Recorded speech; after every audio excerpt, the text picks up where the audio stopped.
What American football can teach politics. Dwight Eisenhower learned leadership in an early job as a football coach. His success as president offers a few important lessons. It's certainly possible that we Americans have become so aggrieved and politically polarized that they are no longer capable of operating a responsible democracy. But for those still clinging to hope, I have a theory about a potential way forward. It involves, of all things, football. Football is one of the few institutions that continue to unite Americans. The sport attracts the reliable crowds in blue and red state alike. Over 120 million people, a record number, watched this year's Super Bowl. In all the time I've spent observing this game from the outside, and more recently from the inside, I've always suspected football had something to teach the politics.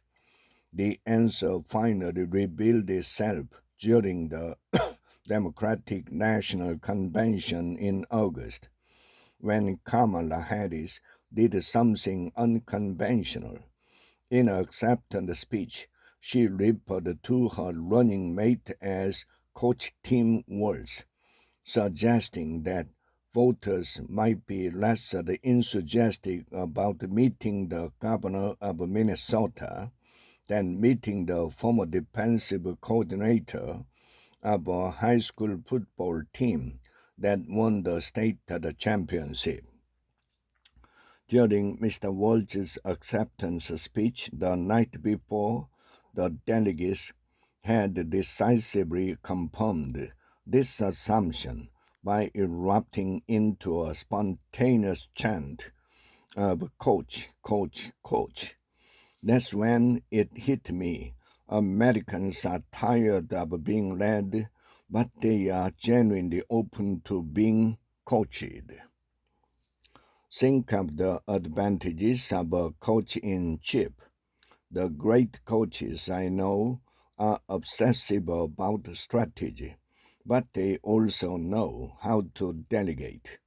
They use emotion to inspire people, but it's almost never at the expense of projecting consistency and composure.